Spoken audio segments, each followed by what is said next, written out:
Good afternoon, everyone. My name is David Grady. I'm with the State Council on Developmental Disabilities, and I'm the Regional Manager for the Central Coast region. Buenas tardes, yo me llamo David Grady y soy el gerente regional para la oficina de la costa central del Concilio Estatal de Discapacidades de Desarrollo. And today we're happy to have Stella Lauerman be our interpreter. Hoy tenemos mucho gusto en tener a Stella Lauerman con nosotros como nuestra intérprete. And for those who speak Spanish, you will see down at the bottom of your window, of the windows in the toolbar, a globe that says interpretation underneath. Para los de ustedes que hablan español van a ver en su barra de controles el icono del globo que dice interpretación. Press on that globe and you'll get a choice to enter into a Spanish-speaking room that Stella will interpret for us. Si oprimen ese icono van a ver donde dice español, puede oprimir ahí y también oprimir la barra que dice silenciar el audio original. Today also we are recording, and this Festival of Learning will be made available on our website. And also I'm going to hit the live transcript button to enable transcription. This is a Zoom feature, and I'm not completely certain how effective it is, particularly for Spanish. It will not accurately caption, but we thought it might be a nice feature for those who might appreciate the written word as part of our festival today. So my name is David Grady. As I said earlier, I'm with State Council on Developmental Disability. The State Council is a state agency separate from regional centers and separate from the Department of Developmental Services. We are not associated with any school district or Department of Education. As I said, we're a separate state agency, and we're committed to the quality of care and the improvement of services for people with developmental disability. And that's exactly why we're here today doing our Festival of Learning, to share innovative ideas for folks in our service system that can really help them become participants more fully in our community and more independently. Today, we're speaking we've had 3 other festivals of learning, and those have focused in on some innovative services for adults. This one is unique in that we're focusing in on high school students, kids in transition, as well as young adults. And we're meeting with 2 programs that have created unique services that enable our community, people with developmental disabilities, to spend time and be with and form friendships with their peers, those with or without disabilities. And I'm happy to introduce both the services of Pragma and of Young Inquisitive Minds. Before we get started, I just want to go over some housekeeping. Remember, it's probably best to stay on mute. We will allow for questions at the end of each presentation. And then feel free to enter any questions you might have through hand raising or by adding it to the chat room. And then when the speakers speak, if you change your gallery view to presenter window or to pin the speaker, you can get the full image of the speakers at the time when you press that button. I think that's everything. I do want to introduce the co-chairs of the Festival of Learning, Sarah May, who represents the North State, and Mary Ellen Stives, who represents San Diego. And they have been active in putting these festivals of learning together and been very helpful to me and to our team here to get this festival started. Also, I want to introduce Charlotte Indris, who's our master of Zoom. She can manage Zoom better than anyone I know. So she's also keeping an eye on the guest room and chat and all sorts of things. All right, so without further ado, I'd like to introduce Pragma. And the 2 presenters today are going to be Kishan Sridhar and Kavita Sridhar. Kishan and Kavita are co-founders of Pragma. And Pragma literally means a very heightened sense of awareness and mindfulness. And the purpose of Pragma is to bring together neurodiverse and neurotypical worlds, training neurotypical individuals to be allies of those that are neurodiverse. Kishan is a network engineer and a business psychologist, and he has developed and put together the Pragma model of allyship, which he'll be explaining today. And his focus is on creating opportunities for more integrated social environments, workspaces, educational environments, while empowering allies and their peers to advocate for the needs of our community. Kavita, also a co-founder, is an empathetic ally. She describes herself as an empathetic ally to anyone who is different. She's got the skill of listening and tapping into each person's needs and sees them as opportunities for learning and supporting what their particular needs are and helping each person manifest their strengths. Kavita has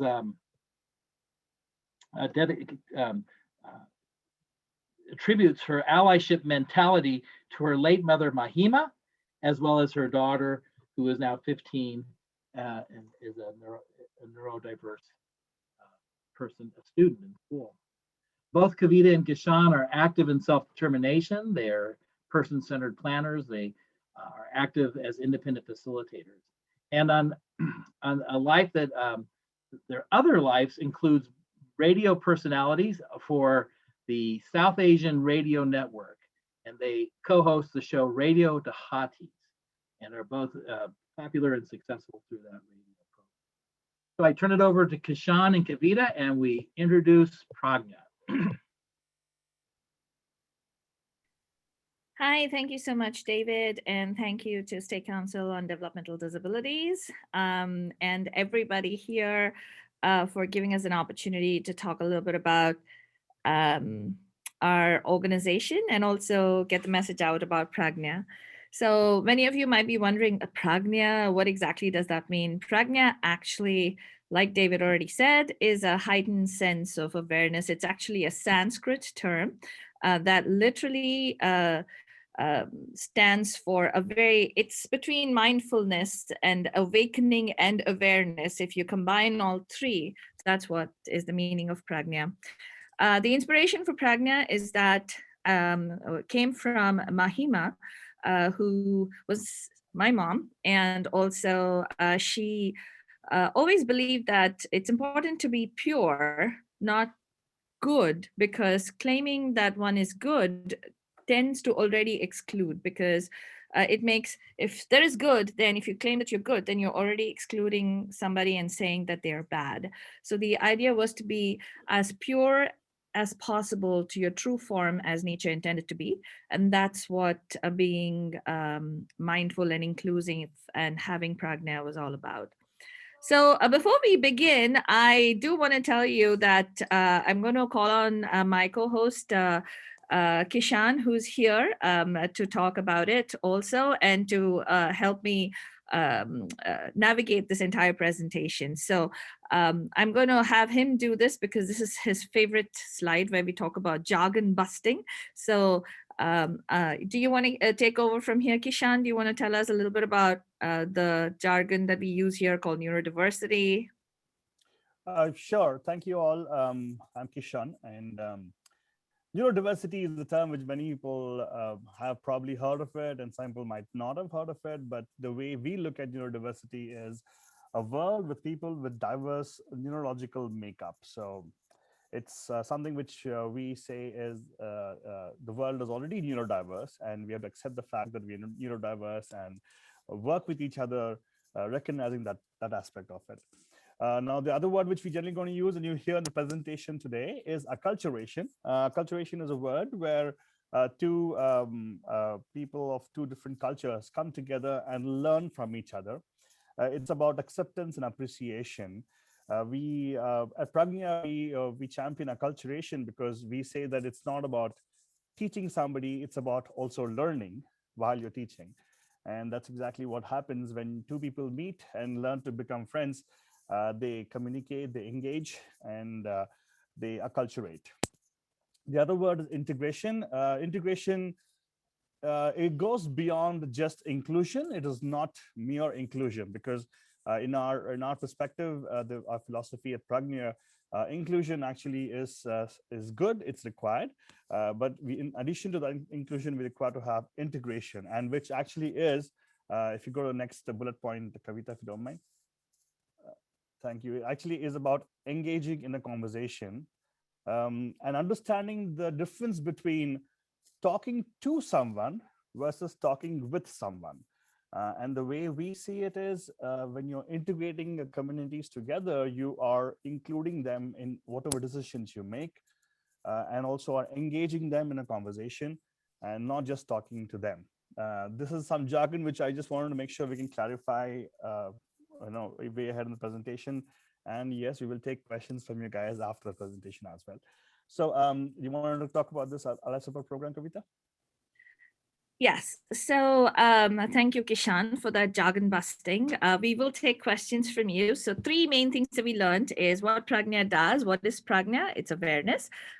We also work for neurodiversity acculturation, where we're getting the world to come together and acculturate to neurodiversity and integrate them. And how do we do this? We do this through a unique program that I'm very proud to say our co-founder and the architect of this program is Kishan, who's actually a business psychologist, but also came up with the concept, is one of our strongest allies at Pragma.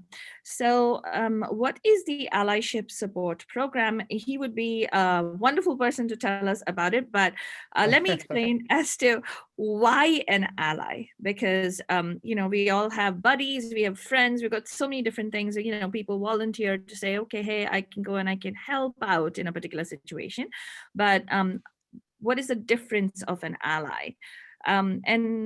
How do you understand the difference between what being an ally is? What is the difference between help and support is something that we cover as part of our allyship program, allyship support program.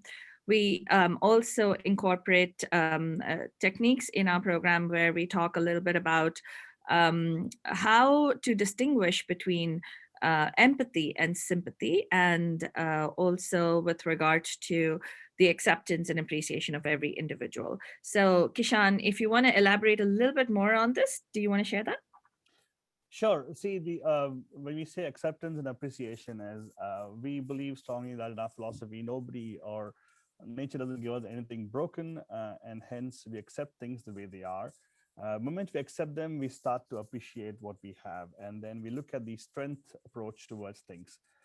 It actually all ties in together. When you actually take the Allyship support program, which is a workshop which we do at our organization, we're building on an online workshop as well, so people can take and get more awareness into this, understanding how can one be of support as opposed to somebody trying to help somebody. So the concept of power over and power with comes in, and we talk about those elements as well as to why it's important to have these awareness to these concepts when you are trying to approach somebody or talk to somebody who's probably different from what you are.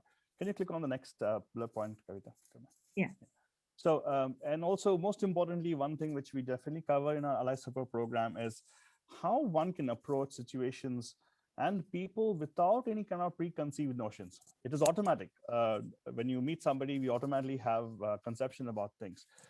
We tend to take shortcuts in our mind and everything. And the Allyship program actually tells you or teaches you, gives you techniques or tools which you could use to control that automatic thought of yours.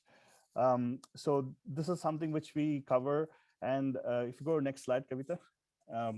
I can tell you a little more about what our Allyship program actually covers. The Allyship program actually is based on the wisdom therapy concept.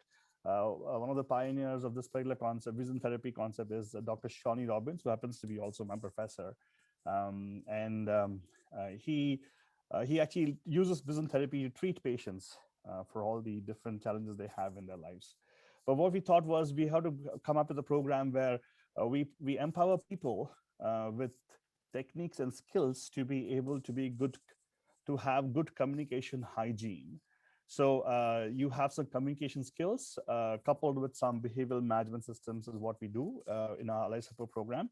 And we talk about wisdom skills such as mindfulness, empathy and compassion, gratitude, humility, ego transcendence. Now, all these actually help one to recognize the inherent privilege one has as near the majority. And also at the same time recognize the lack of these privileges in those who are not the part of the majority part of it. So it's about understanding the having the humility to understand the fact that, you know, we are not all that at the same time. What we think also is something which we can always challenge. And when we are talking to people who probably converse differently from you, it's important for us to be able to step into their shoes, have some exercise some empathy. So the Allyship program actually talks in depth about these things and puts you in scenarios where you can actually experience this. Now, this comes in handy in every aspect of our lives. It's not only when you're working with people with from the differently abled community. In fact, we would love to see if some of our allies have joined this session as well. Thank you so much, everybody. I see all your names there. We do have a few videos which you guys can listen to, because some of them actually send some of their experiences and how it has impacted their lives in the next few slides. Go ahead, Kavita. You want to do the next one? Your mic is turned off. Can you please unmute yourself? Thank you. There you go. I pulled a Kavita again, where I speak incessantly without my mic on. So thank you, Kishan, for explaining what the Ally Support Program is. I do want to mention here, one of the first things that we talked about is why an ally as opposed to a friend. Because an ally, as some of our allies, you'll hear their videos later on, is they talk about how the allyship is a complete paradigm shift in the way they think and the way they live their lives, as opposed to a friend. Friends come, friends go, and thanks to Facebook and Mark Zuckerberg, you can always unfriend somebody. But like Kishan says, you can't really unally somebody. And when you're an ally, you're there for somebody, you're there for life. So you're part of the circle of support.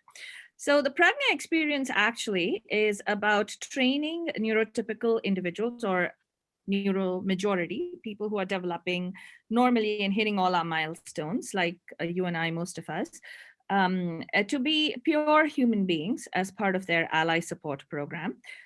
We also create something what we call an engagement sandbox. So basically we create experiences for individuals where we build safe environments where acculturation happens.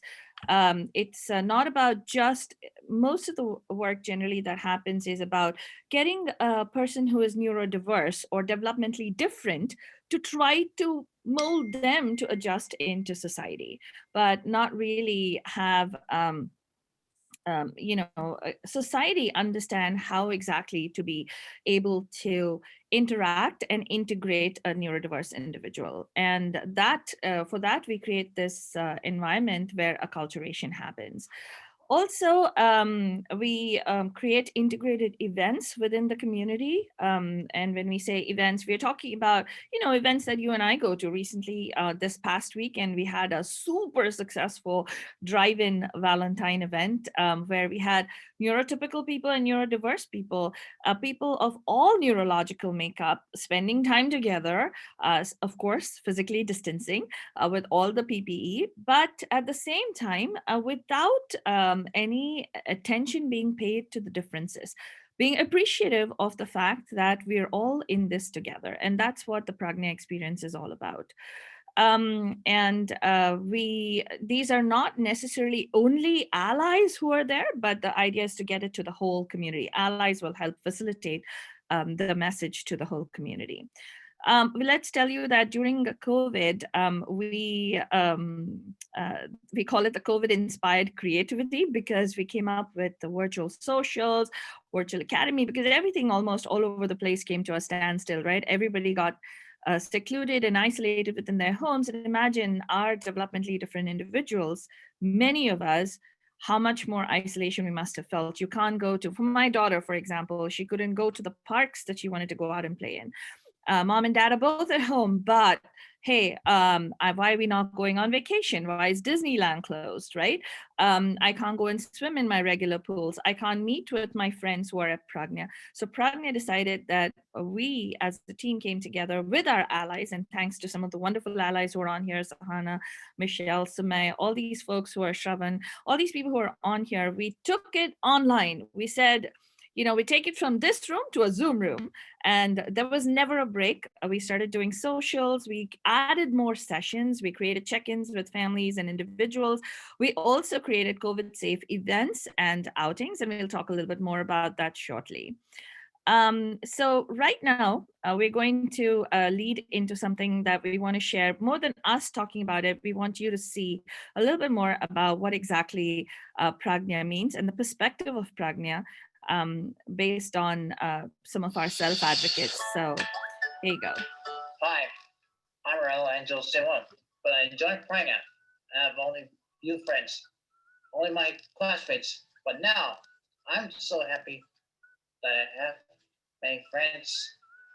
They are kind, approachable, and friendly. I'm so excited, happy every time we have virtual socials. During my sessions, I play piano, we sing, dance, and socialize. I also enjoy our virtual academy where we have our sessions. I'm happy. So every Wednesday lunch, I am with my friends. At LPS High School, it is important to have allies in high school because they make us feel secure in a big school like ours. My most memorable moment was when we went to Santa Cruz Boardwalk. I really enjoyed the rides, walking on the beach, playing the sand with my friends. Will be more Pragma organizations around the world where kids with special needs like me can belong and be accepted. Also, I wish there would be more allies who can understand us and make us feel like family. For me, Pragma community is my extended family. I'm so happy and grateful to become part of it. I am a Darshanoan. I'm in the 10th grade. I was struggling to make friends with not much social interaction, but Pragma is a big family where they accept and embrace neurodiversity. I was hesitant initially, but the Pragma families understand me very well, and I'm happy to spend time with them. They are all very supportive with me, and I can share common interests and activities with them. I was looking forward to spending every weekend at Pragma playing board games and social activities that I enjoyed. Even when COVID was going on, we meet every 3 times a week with allies over Zoom. I'm happy to be part of the Pragma family, which provides with neurodiverse individuals. I want to sum it up. Pragma is empathy everywhere. Hi, my name is Jessica, and my favorite thing about Pragma is doing the Zoom call on Wednesdays and talking with my ally, and going on the My Pack walks every Saturday. And those are my favorite things about Pragma. I think it is important to have allies in school so they can help the neurodiverse kids when they need help, and I think there should be allies everywhere so they can help people with disabilities. That's what Pragma means to me, is to helping people. Hello, my name is Joseph Tamista. Before I even joined the Pragma group, my experience with the outside world and live people in society in general, in all situations, was a mixed bag in my opinion. But that changed in 2019 when my mom met Kavita. Kavita explained what Pragma does. And my mom believed that this was an organization that I should join. I eventually did in September of 2019. What I like most about being part of Pragma is the fact that I can socialize more with people. The memorable moment I had with Pragma in person was in the first weekend at Big Al's when I ate with Keishan. And for Zoom session, my favorite part was during the shelter-in-place order in early 2020 when we played games. My favorite experience at Pragma, I have no specific favorite experience, other than I can say I like all of them. Pragma should be spread all over the world, and there should be more allies all over the world, because Pragma, I learned, is a neurodiverse organization that deals with neurodiverse adults and children, and there are many adults and children of that type all over the world today. And this is also particularly important too, that this Pragmatization should be spread to schools and school clubs as well all over the world. And what Pragmatism means to me is that, in one word, it's fun. A fun organization. You should go try it out regardless of your neurodiversity. Okay, bye.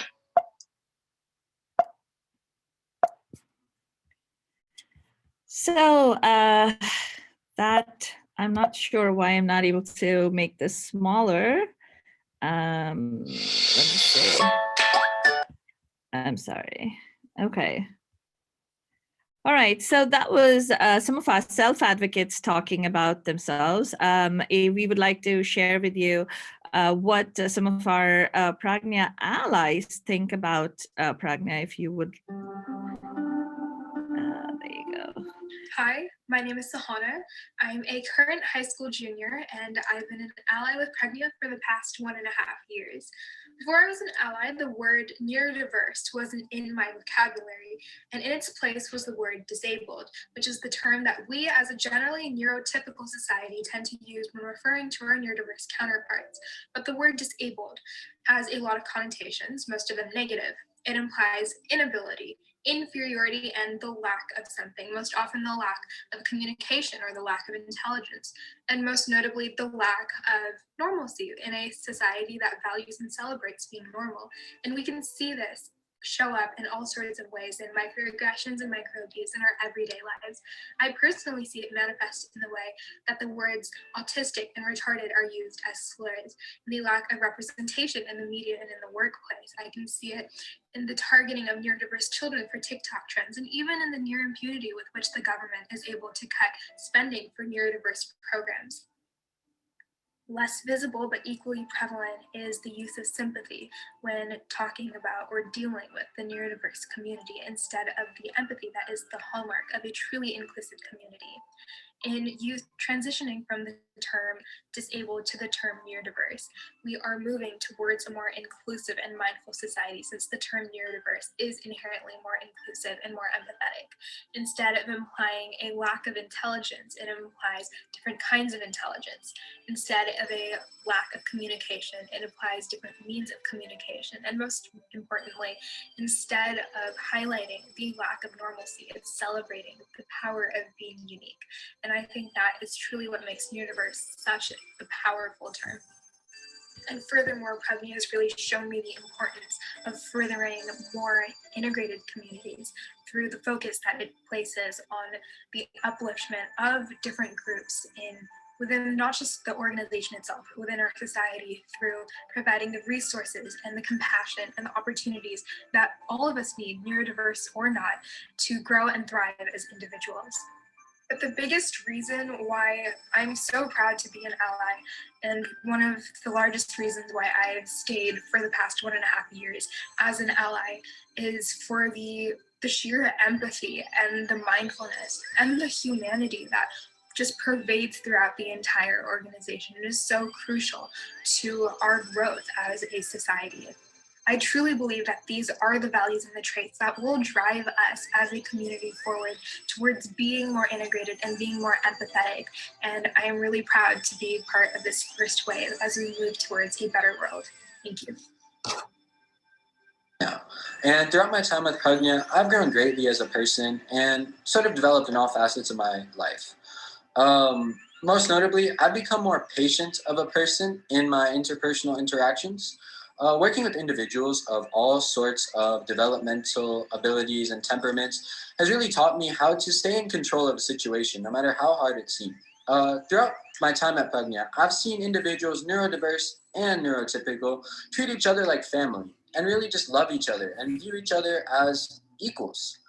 And this shows how an integrated society is truly possible. All it takes is a lot of compassion and a little bit of patience. And it is definitely something we as a whole can truly strive towards. Because of this, I've come to view developmental disabilities more as developmental differences than disabilities. Neurodiversity is just a different mode of thinking. And sort of by bringing out the best in neurodiverse individuals and all individuals, then we are best primed to develop as a society. I've seen that individuals who might struggle in one area, such as spontaneous social interaction, can truly excel in other areas, like memory or in logic and problem solving. And it's our responsibility as a society to bring out the best in everybody, no matter what that best may be, and ensure that everybody, no matter neurodiverse or neurotypical, is able to lead a life full of dignity and respect, which everyone deserves. Hi, I'm Shravan Prigi, and I'm a freshman at UCLA. I've been a Pragma ally for about 3 years now, and in my time here, I've grown in so many ways that I never expected. I entered Pragma having very little knowledge of the effects of autism spectrum disorder and pretty much no experience working with kids on the autism spectrum.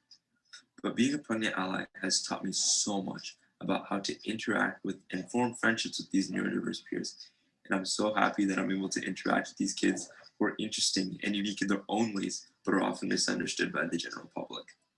Moreover, in coming to Pragma every weekend, I have learned to be a more compassionate and kind individual and a more patient and conscientious person as a whole, and I have integrated these values into my daily life. Additionally, I strive to make our society better integrated with the neurodiverse community, to give equal opportunities to neurodiverse individuals and help them live happy, successful, and fulfilling lives of dignity. It is important that we keep in mind our neurodiverse peers with every big decision we make, and being a Pragma ally has taught me to inspire confidence in neurotypical and neurodiverse individuals alike to help them succeed. I am proud of the work that I've been able to accomplish at Pragma and for the neurodiverse community, and I seek to carry on these efforts at LA, where I'll be studying for the next few years. Thank you. What I've learned from an integrated society in Pragma is that everyone is together. And this means that everyone's differences, all the problems they may have in an integrated society will be able to work together to accommodate everyone. And this accommodation is important because everyone has differences and different needs. And by working in an integrated society, everyone's inequity will become a norm. My views on disability is that it's basically like seeing. Everyone sees differently. And that the goal of society is to basically make sure everyone has the correct glasses that they need. And sometimes what may end up happening is society gives everyone a one-size-fits-all glasses. And that's what happens with disabilities. It leads to wearing that same size glasses as everyone else. And since they're not able to see through it, it becomes a disability. The impact that Pragma has on my life is that it's really helping me see so many people from different walks of life and to open up the bubble that I was in. I've gotten to meet so many different friends from the Pragma Club, and I still keep in touch with Brian and Philip from the Pragma Club. And I've really gotten to see their struggles in their day-to-day lives as well as their school lives, whether it be in like CVI classes or in integrated classes. It's these struggles that my friends go through is really important to me.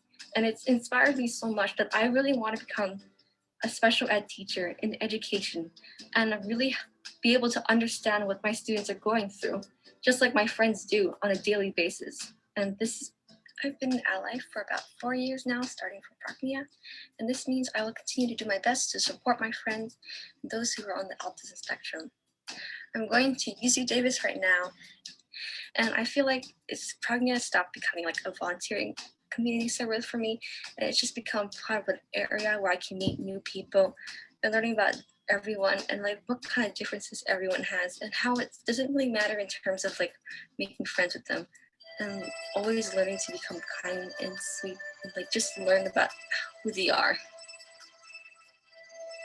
Before Pragma, my knowledge of neurodiversity was very minimal. I in fact didn't even know the term neurodiversity.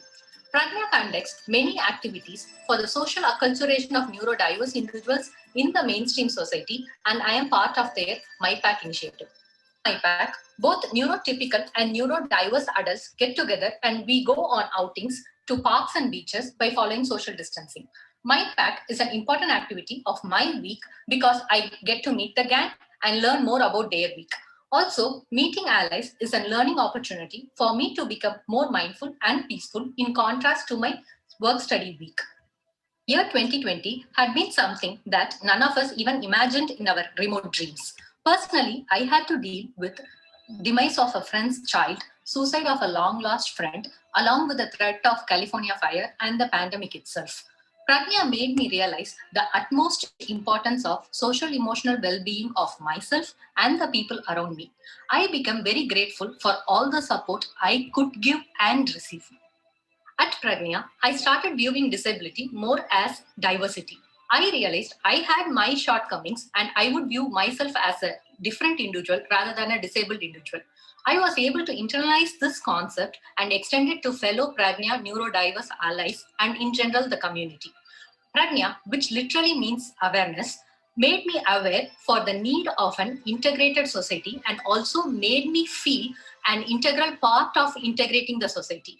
I am working towards the goal along with Pragma. Thank you. MyPack is a branch of Pragma wherein we go out and meet the adult members of Pragma on a regular basis. A major focus of MyPack is the acclimatization of neurodiverse members of the society into our everyday lives. In simple words, we go out and spend time with them just like we would do with our friends. After I joined Pragma, I became aware of the different kinds of neurodiversity and the support offered for it.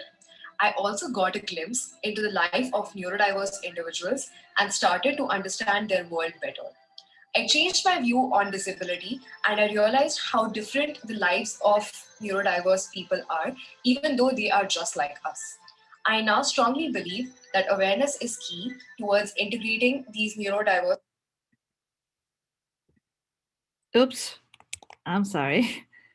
members into the neurotypical society. And I hope to spread the message where I go. Kavita, I just want to say those were amazing. I think we can go on all day and listen to them, but I wanted to give you 5 more minutes to answer any questions that anybody in the audience might have. Sure, absolutely. Sorry. Hi. I'm sorry, just a second. Yeah. Okay. Yeah, absolutely. So what if anybody has any questions about Pragma, what we're going to tell everybody who's listening to this, whether you're neurotypical or neurodiverse, is become an ally, get more information, and get Pragma. And if you want to attend any of our ally support training programs or want to conduct it at your place, you most definitely are welcome to email us by going to our website, pragma.org. So if there's any questions at this particular point in time, you're more than welcome to ask us, or if there are any comments, suggestions, you can share that as well. Does anybody have any questions? You're free to turn your microphone off and speak up or put it in the chat room. And we have about 5 minutes and then we're going to turn it over to Young Inquisitive Minds from 4:15 until 5. Hi, this is Connie. Did you want me to speak a little on the parent perspective of Pragma? Sure, yes, just absolutely. a few minutes. Connie, that'd be great. Okay, hi, I'm Connie. I'm the mom of a young man, 33, on the autism spectrum. And before Pragma, his circle of support consisted of me, his sister, his supported living staff, and the crisis response team. And so thanks to Pragma now, he is getting much more social. He looks forward to Saturday outings, which we've been doing weekly, and also weekly connect sessions on Zoom. Previous to Pragma, he really wouldn't join Zoom. And now, with thanks to Kishan's help, he's learned how to join Zoom, and he's actually having some friend now and communicating. And unfortunately, David's had very few friends in his life, but he now feels like he has someone to talk to.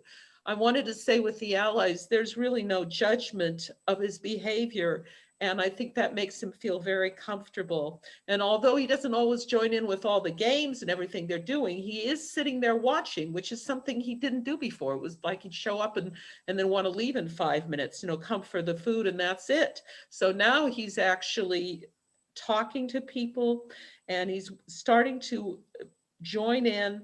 I believe he feels part of the group because they value him. And that's something that he didn't have before. It's basically helping him increase his social skills. He's reached out recently and started phoning people in Pragma, Kishan and Kavita. It's helping him to expand his world. And I believe it's helping him to feel more secure in it. So as a parent, that makes me feel really good. That's all. Thank you, Connie. Thank you, Connie. That was beautiful. Absolutely. We had a question from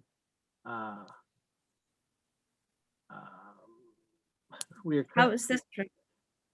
I'm sorry, Denise wants to know where Pragma is available and for what ages. And then another question where, I see that was answered. And then how is the program funded? Pragma is for any individual, neurotypical or neurodiverse. We have a need and also space for everybody. Neurotypical to be allies, and for those who are neurodiverse, we right from 2 years or right from diagnosis till end of life, whenever throughout life, you can join us. We have programs for children as well as for adults and young adults. We have the Pragma My Pack, which is the Pragma Ally Circle of Kindness that you can join as well. And we're based out of the San Francisco Bay Area.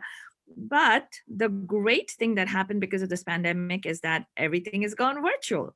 So you could sit in Hong Kong, or you could be in New Zealand, or you could be, I don't know, Timbuktu, and you can log into a Pragma session because everybody everywhere understands love and compassion.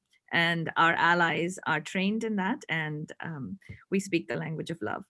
So that's how is it funded?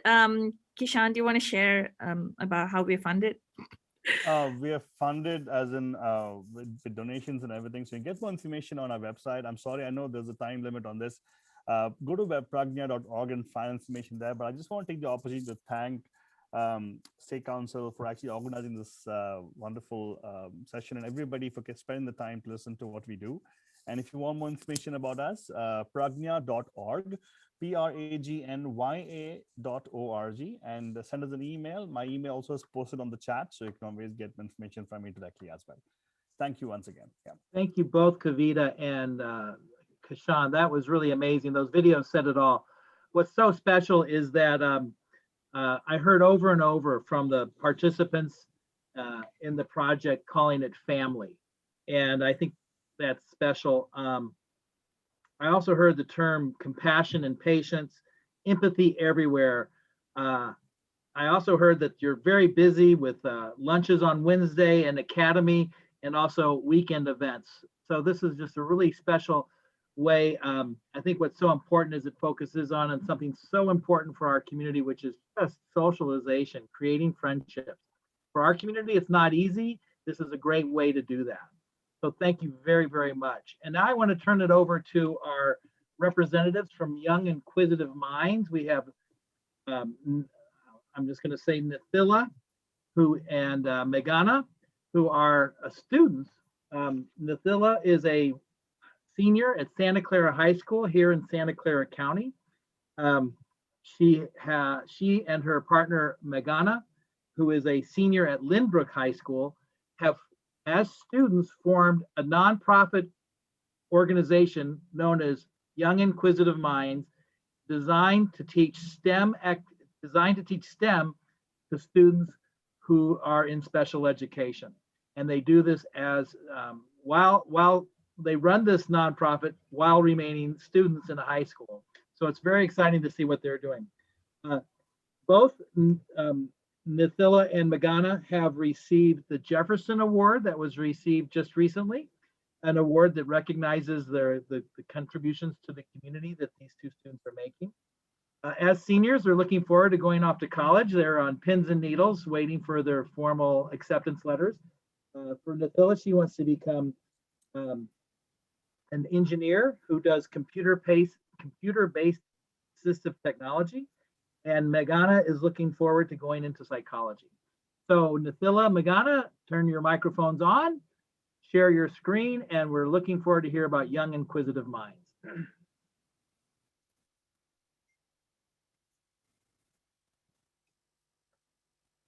Thank you, Mr. Grady, for the introduction. The both of us are extremely excited to be here.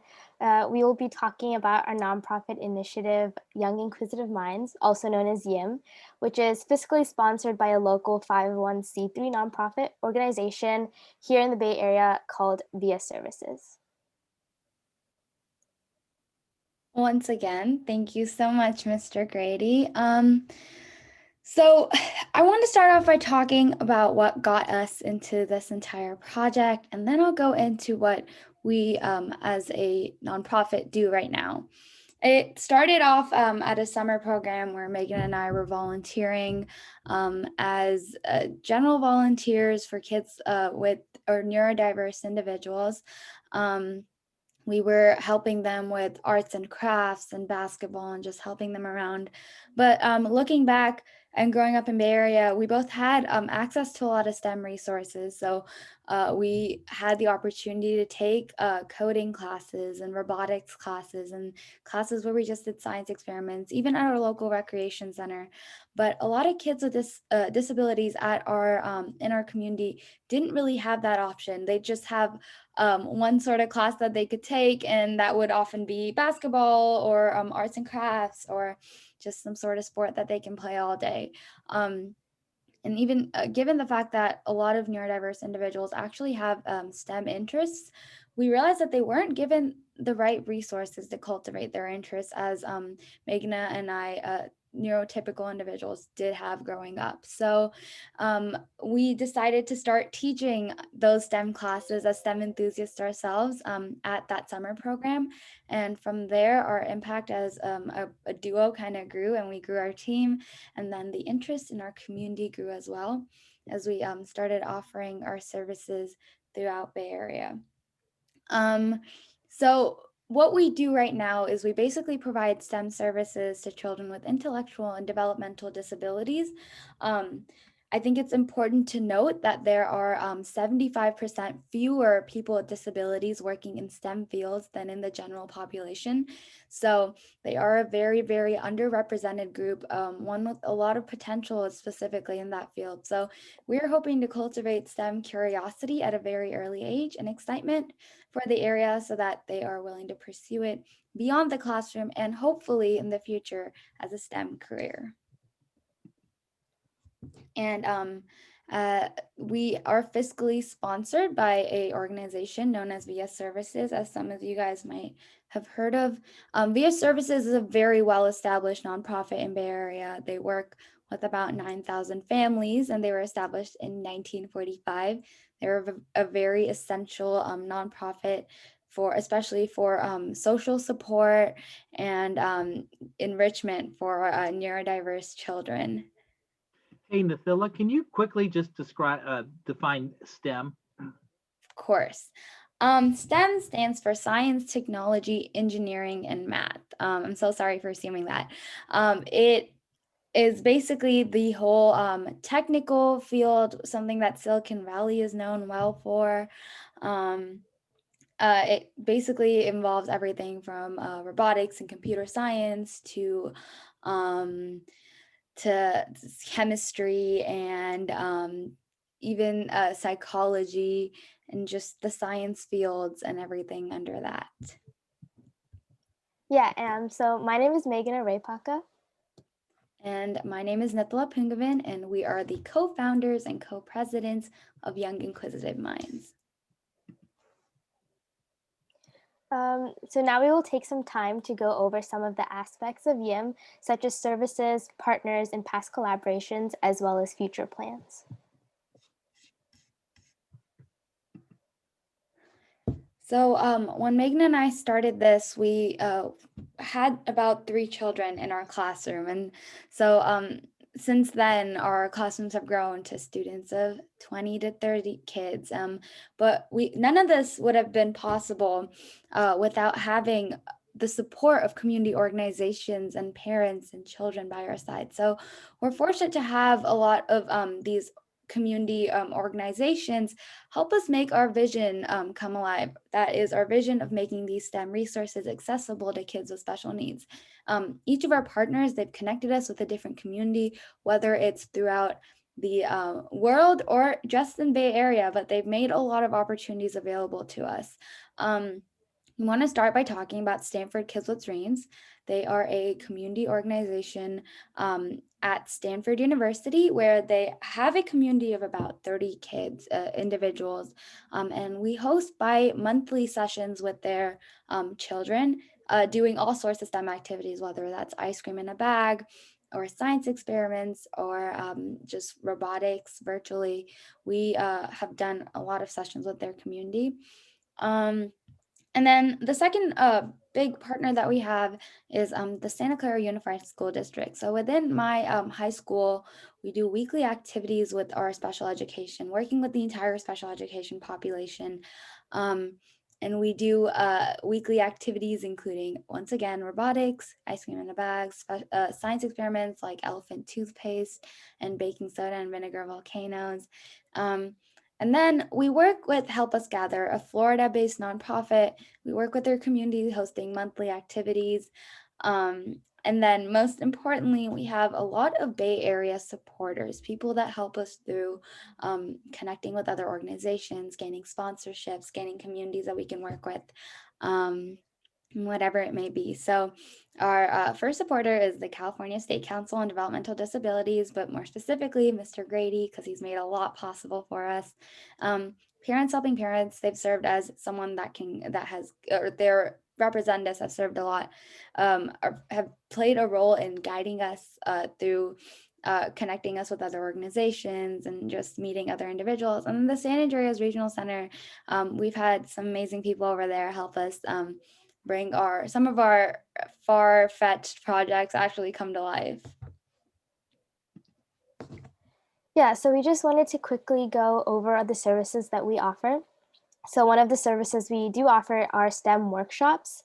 We began with in-person activities and actually conducted our first pilot program, which were about 1.5 hour sessions that took place over 3 days at Santa Clara Therapeutic Recreation Center, as Nitla mentioned before.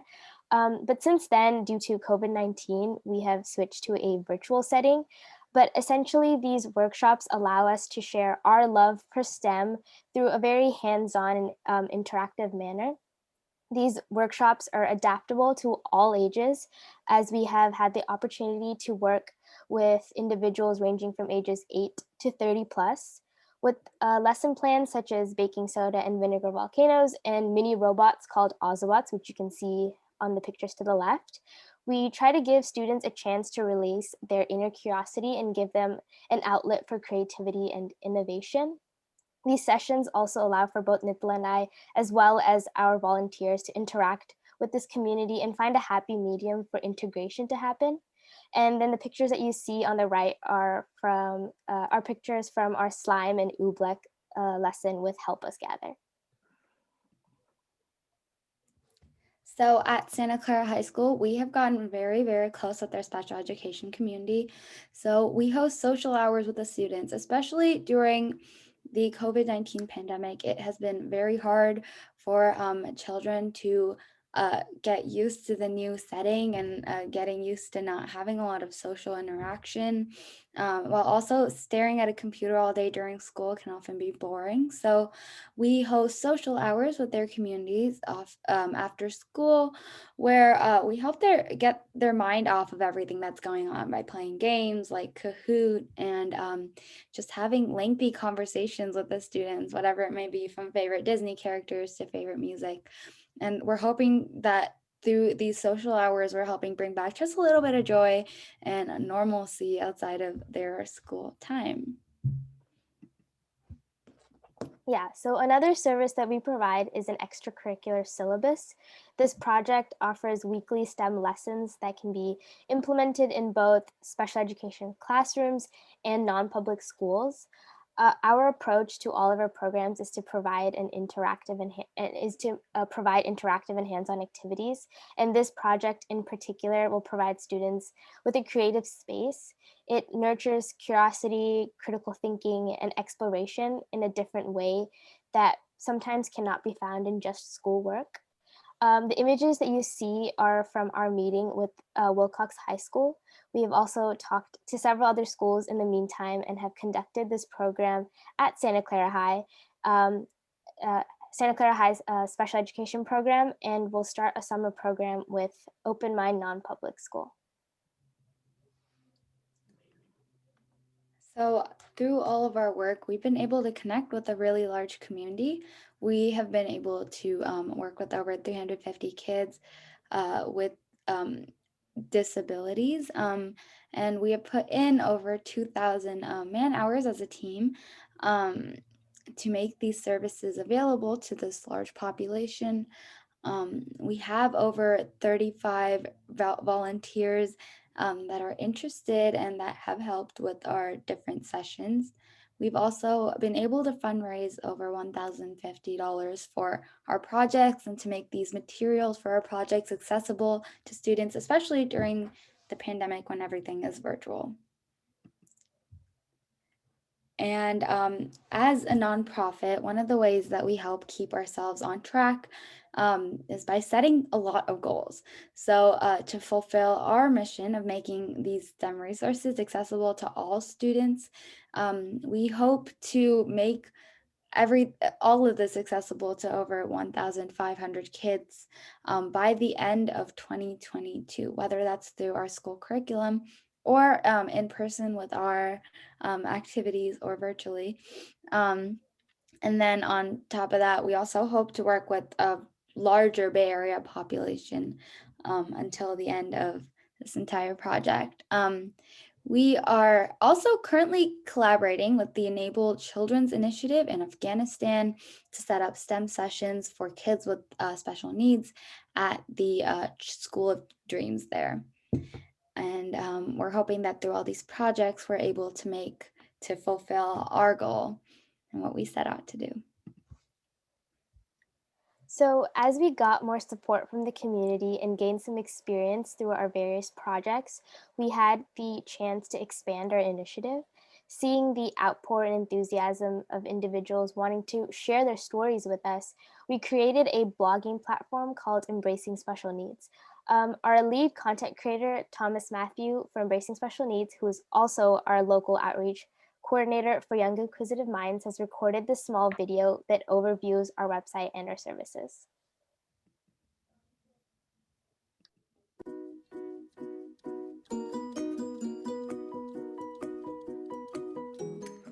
Hello everyone, I am super excited to give you all a quick overview of Embracing Special Needs. It's our very own blog where we share the stories of individuals with special needs, their families, and the people working to improve their lives.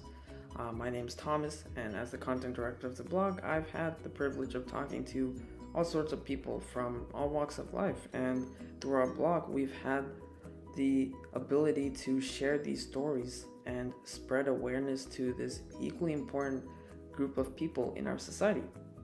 So now I'll be giving a quick overview of the blog. You can directly view it through embracingspecialneeds.org. Hopefully someone can put that into the chat, but let's begin. As you can see here, this is our homepage. We've got our currently featured article down below. Twice every week we post a new story on the blog. At the time of this recording, we currently have 58 stories published, which can be viewed down below. To access certain specific collections, you can find them here in the navigation bar. One thing I would like to highlight here is Special Stories with ESN. It's our very own podcast, and similar to our blog posts, this is just another space to share awareness with the community. You can find our podcasts on Spotify. Very quickly, I would like to also show our Instagram page. It currently has a little more than 900 followers. This is where we post updates on new posts for our blog, and also some amazing quotes from different stories that have been shared to us. Definitely check those out as well. Well, that's all for me. I hope you enjoyed learning about embracing special needs. It would be great if you could spread the word about it so that we can continue to share and support these amazing people. Thank you.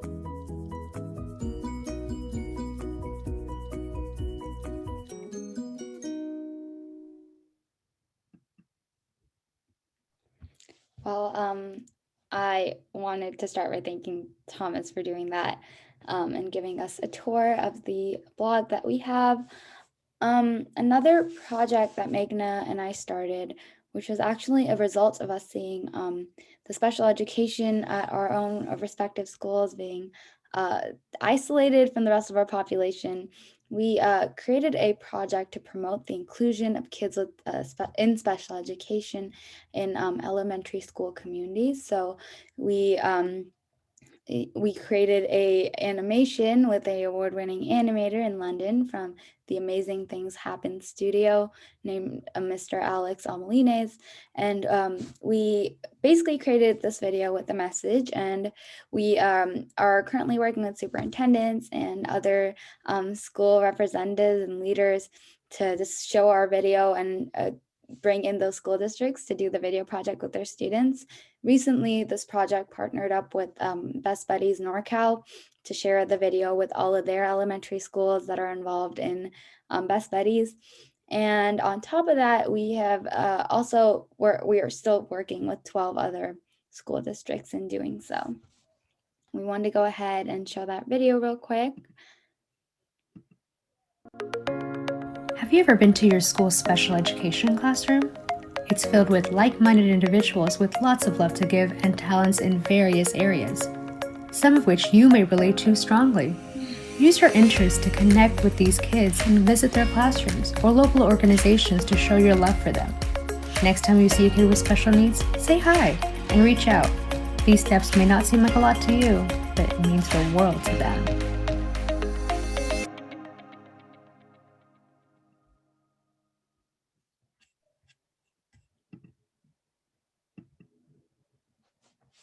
Before we start our activity, we just wanted to mention some of our recent accomplishments and thank everybody that has supported us throughout our journey.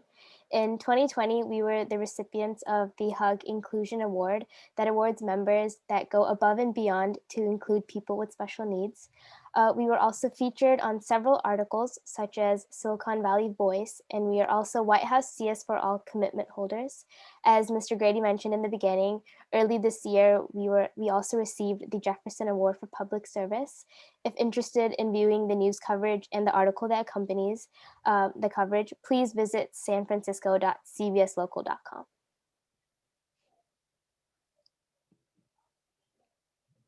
We want to thank all of you for coming to this seminar and get to learn what both Pragma and we are doing. These are our websites, emails, and social media if you would like to contact us with any questions or inquiries of our services that you may have.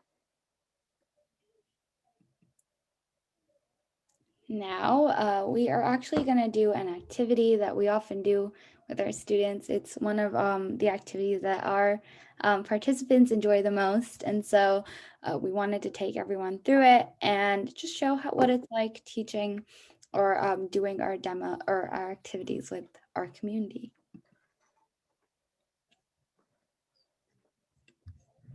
If you guys have any questions, you guys can ask at this moment.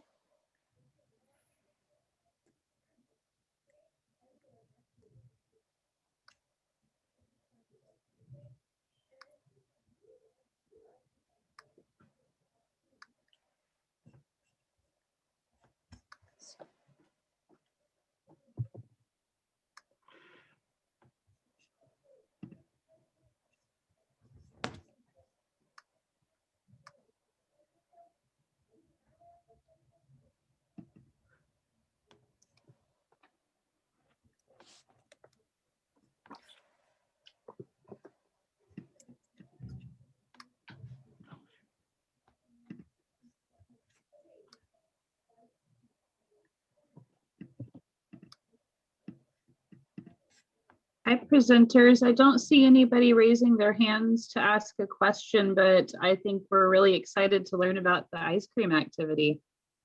Thank you. Yeah, thank you so much. I think Meghana can start us off with the activity, and I'll Yeah. just be here helping guide that.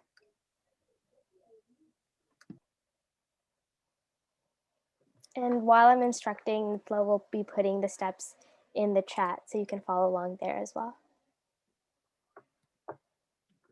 And you guys can also turn on your cameras and let us see if you guys are going to be participating or not. If we do have any participants. Hey, Nathila, I wanted to ask you a quick question while Meghana is getting started. When we first met, I asked you the question, in your high school or your grade school, how many times did you actually go or were invited to be a part of a special ed classroom? Or how many times are students allowed to do that? So for me, I went to an elementary school. I went to a private elementary school, so we didn't really have a special education, but I think Meghana would be a little bit more fit to answer this question. But I can actually talk about my middle school. I actually didn't know that all schools had special education programs. I wasn't even aware that my high school had one because of how isolated our school has the special education students. We actually have our football field and like 5 basketball courts in between the special education. That's why I think it's so important for us to help bridge that gap. And that's how like Meghana and I realized how separated we all were. And that's why that whole video project thing came about. Then how surprised were special education teachers when you reached out to them? Right. For a lot of them, this was their first time hearing from a general education student that's interested in doing something with their community. So I've had that opportunity of getting to know a lot of special education teachers a lot closer because of this. And yeah, I mean, they were all very surprised because it doesn't happen very often, unfortunately. But I'm hoping that we can change that by bringing awareness to the younger children. And that's why we invited you today, because this is a big unmet need in our community where we have this separation or detachment of special education from the general education. And even though there's a lot of talk about inclusion and integration, it's not happening at the student level. So I think what you're doing is so important. And I think it's really a great model for any student or any parent who has children in high school to look into how to create these ways to integrate into the to the special education classroom. Right. All right, Meghana, you can start. How you doing, Meghana? Okay, so the first step is to have your big gallon size bag, Ziploc bag, and we're gonna fill that with 3 cups of ice and 1/3 of a cup of sugar, of salt, sorry.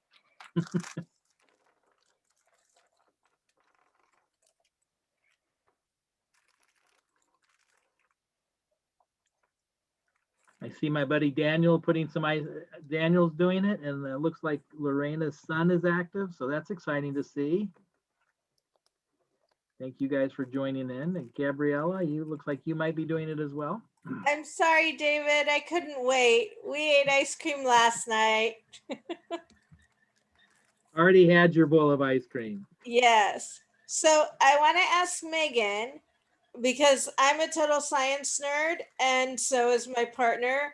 We know what putting ice in with the salt does. Can you explain to everybody else what that does? So when you add salt, it lowers the freezing level. So it'll have the milk or the half and half, whatever you're using, to freeze up faster.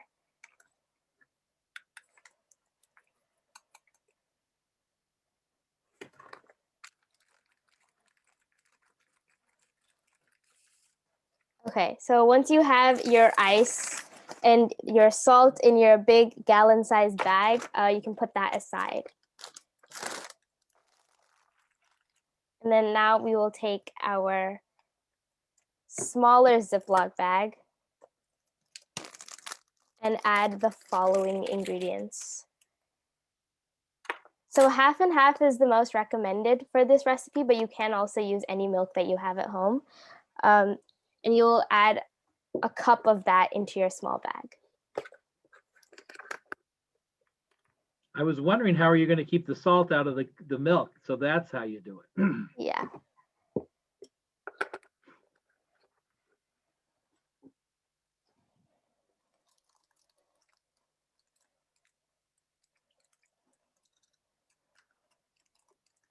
So once you have the milk in, you can add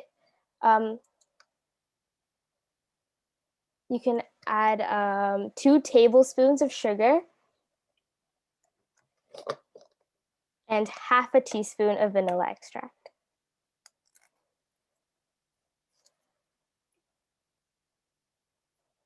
Excuse me, how much milk was it?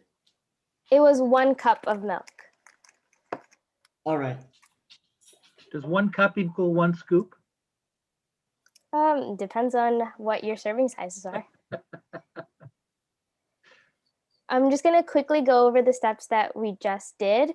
In the gallon-sized Ziploc bag, you have 3 cups of ice and 1/3 cup of salt. And in the smaller bag, you have 1 cup of milk, 2 tablespoons of sugar, and then half a teaspoon of vanilla extract.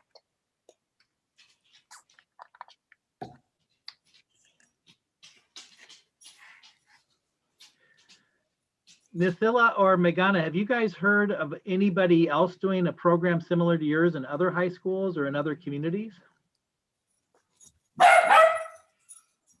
I've heard of programs with like promoting inclusion by hosting like inclusive events and socials, but nothing along the lines of STEM for kids with special needs. No. Yeah. Oh, and then also just the fact that you are a nonprofit means you it's not just a one event sort of thing. It's a program that's going to continue throughout the year and on into future school years as well. Right, exactly. Yeah, I think having long-term programs is essential, especially if you want to create that sense of community. Wonderful. So once you have all your ingredients in your little Ziploc bag, you can seal that very, very tightly so you don't have the salt going in. We're going to place the little one inside the gallon-sized bag.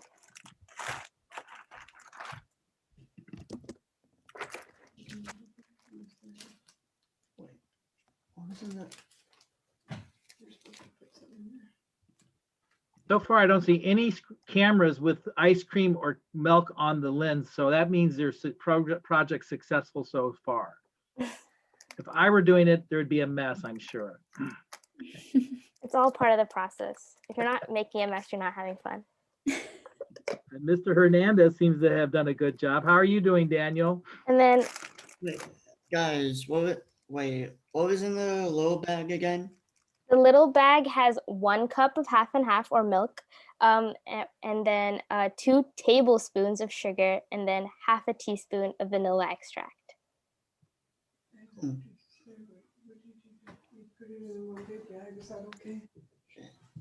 Let us know if we need to repeat any of the steps. I put the milk in the big bag. Is that okay, or? The milk needs to be in the little bag. It's going to be salty milk, Daniel. Yeah, we'll have salty ice cream. You can keep that milk in the big bag and then pour a little bit of milk Yeah. in the smaller bag.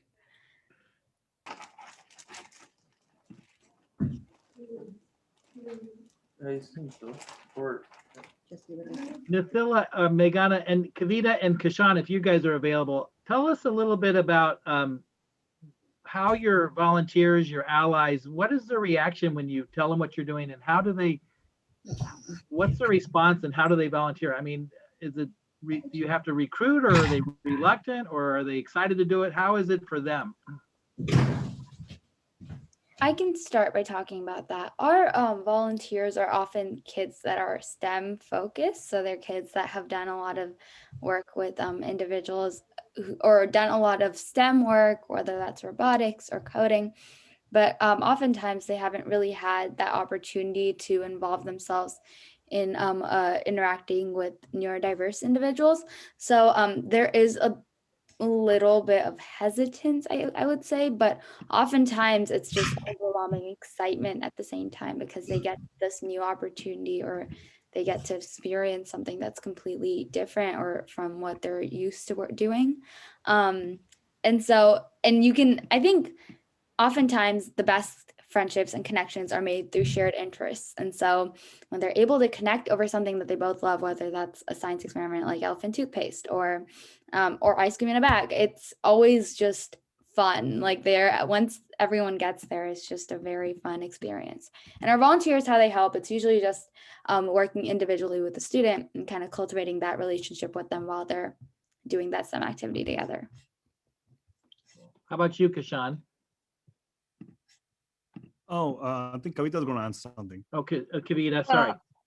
Yeah, at Pragma for us, I mean, surprisingly, we've not encountered any form of hesitation with children or adults. The beauty is that everybody comes into the Ally Support Program with, I mean, everybody who starts with Pragma generally has to go through the training. And the good thing is that Pragma is not about trying to fix or train or educate anybody, right? So it's about being the best part of yourself, best form of yourself. So you can use these skills anywhere in life. And I think that's the best thing that's happened with Pragma. And since they're not familiar with people and they know, once they understand that there's a difference, it's not that just because somebody is different, we need to help them out. When they understand that help and support concept and they realize that inherent privilege that most of them have as neuromajority individuals, I think that's like an aha moment for a lot of people. So that's literally our Pragma moment. And that's why I think we have huge success, especially with younger kids, like 5, 6, 7-year-olds who are doing great. And it's you know, obviously as we grow older, our cognitive abilities also are, I mean, we're able to make different judgments with regard to things, and to be able to rid yourself of the judgment is another aha moment. So it's been really good in terms of how we've been able to, and it's all our allies, everybody, it's been spreading organically. We have not actually been able to, we don't go out into schools. I have a special needs child, so she doesn't get a chance to you know, I don't have any interaction with the neurotypical community in her school. So yeah, one thing that I did want to address is the segregation that these kids have, even though it's token inclusion in a lot of schools. So. Right, yeah. Well, and you guys are doing what's happening is the boundaries are being broken, where rather than it being people like me or bureaucrats trying to create ways to create services, you guys are doing it, like you said, organically, where you're creating friendships. And that is such an important thing. And I know families and students and young adults, this is what they hunger for. And by doing it this way, I think it really breaks down, it makes it so natural rather than having it be kind of a service provided that requires funding and regulations and goals and objectives and that sort of thing. Hey, Magana, I'm taking up all your time. Go ahead, what's the next step? I want the girls to move on to the next part. Yes, next step. I think Sandra knows it.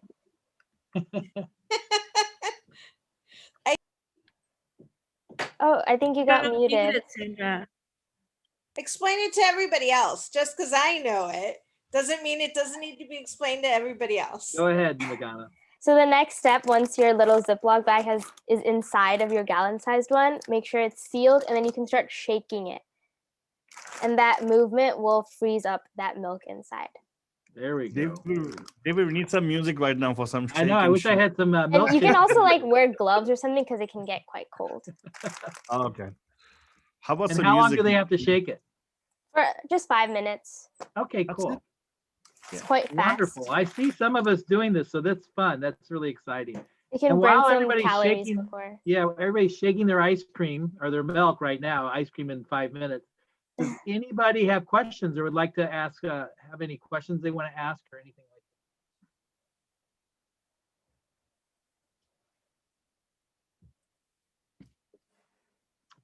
like that? Hey. Yeah, go ahead. Mr. Hernandez. I'm happy that I'm participating in making ice cream. Oh, I've watched you. You're doing a good job. Yeah, we're so happy that you're participating too. Thanks. What flavor ice cream is it? Vanilla. Nice. I still have 2 maraschino cherries in the fridge. Ooh, that'll be good. Wow. That wasn't part of your curricula, was it, Nathila? No. Hey, one of the things about the Festival of Learning is to demonstrate innovative programs and services. And I think we've really seen some great innovation here through Pragma and through Young Inquisitive Minds. The other thing we're hoping to do is inspire. Both Pragma and Young Inquisitive Minds started with ideas that were turned into reality from the bottom up. And as families or as individuals with disabilities or as allies or friends or peers, how can you do something similar in your own communities?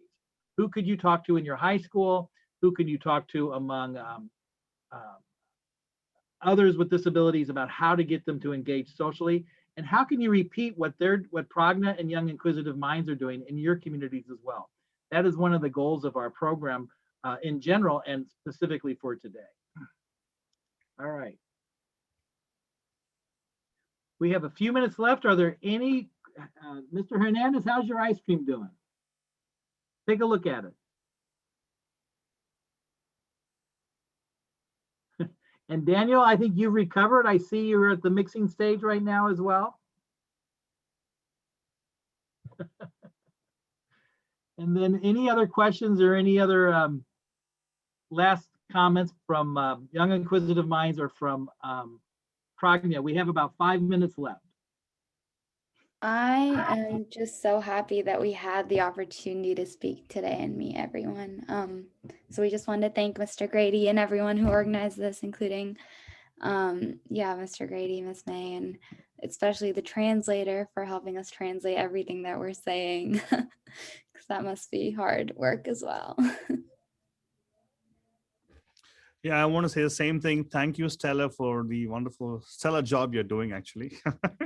And I have a question for Meghna. Meghna, what is the serving size of the ice cream you're making? Because I know you're in the Bay Area, I can drop by. I guess a scoop. A cup of milk makes a scoop of ice cream. Excellent. So me and David can share it later on. Okay. I'm gonna have 2 scoops. Yeah. That's great.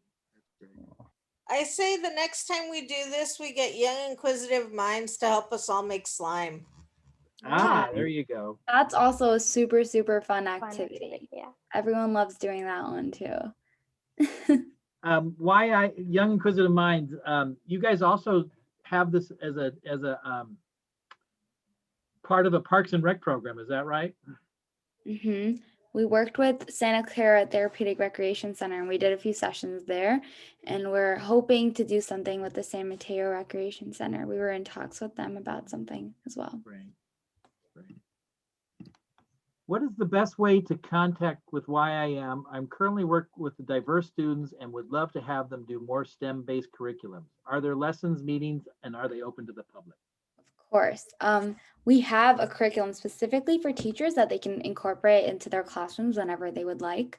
And it's just short STEM activities, 30-minute activities with their classes that can also be done virtually. So you can always email, actually you could just email both Meghna and I, because we manage pretty much all of that. I can put our emails into the chat. And then you can also visit our website. We have contact information on there. I'll put that into the chat as well. Thank you so much. And currently we're doing our workshops with organizations, but if you would like to join in one of them, we would love to send that information through email and you guys could join in on those sessions. Yeah. Could I ask a quick question? This is Mary Ellen. I wondered if the teachers that you interacted with appeared to have a little bit more information now about who their students truly are. And in the future, do you think they'll continue these types of STEM services and activities? Well, the hopes are that they see a little bit of value in this stuff. So we are currently working with Wilcox teachers who normally teach a class of 30 students, and they are doing our STEM activities, and we kind of let it up to them. So we gave them the curriculum and we told them that you guys can try the first week, and then if you think that it's worth it and that your class is having fun doing it, then you can totally go for it and do all those sessions that we gave you.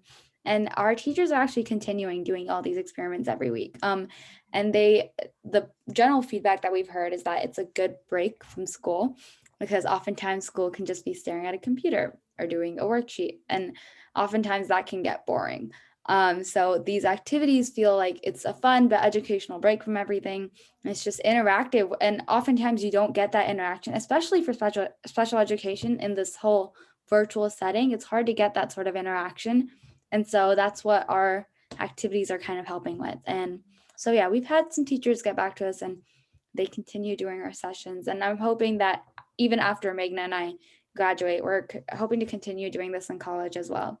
But even after we graduate and I leave my high school, Santa Clara High School, hoping that they continue doing a lot of the activities that I've helped implement there during my time. Thank you. Yeah.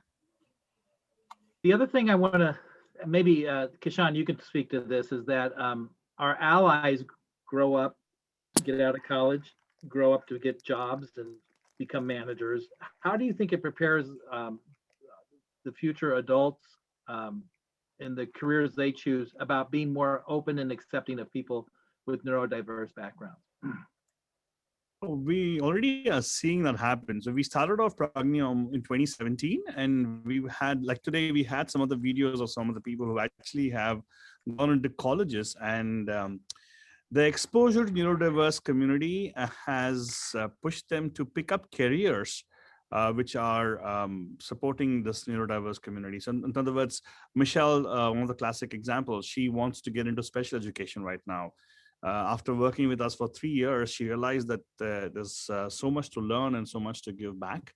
And that's what she's doing. And we have Shravan, who actually is in UCLA right now pursuing there's something he just told me. He's doing mechanical engineering. So his passion now is to go into robotics and AI that's going to support the neurodiverse community. Now it's expanded beyond autism and, for individuals who have cerebral palsy, how do we develop equipment and tools that would better support them? So we do, the good thing is that, inclusion is one thing, David. I think at the end of the day, to be able to be mindful and cognizant that these are making any kind of decision in life, keeping everybody in mind, that should be an automatic thought, and that's what we're striving towards at Pragma. And it's nice to know that all our allies are continuing the journey beyond. You saw most of them at the Gratitude Gala. All of them are continuing to stay connected, and 3+ years and still going on in college is just amazing.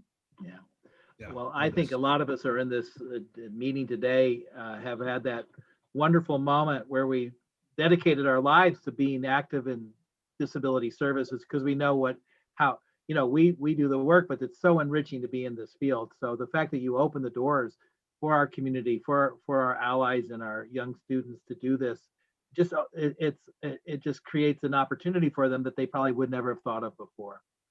So I see, Daniel, it looked like you created a big snowball in that bag, and Mr. Hernandez, I think you did as well. Congratulations on your project. I want to give this, we're going to wrap up now with a thanks to Kavita, to Kishan, to Meghna and Nithila, and I want to also thank Stella Lauerman for her translation. I watched every word. She didn't skip a beat, so I appreciate that. Thank you, Stella. And thanks to the State Council staff who helped me and worked to put this together. We appreciate it. And we want to thank all of you for spending your afternoon with us. I hope it was a bit of a break from what we're having to do just in our work lives, in our school lives, and you got to take a fresh look at something that we think is very innovative and inspiring. So with that, I conclude today's Festival of Learning. Thank you all very much.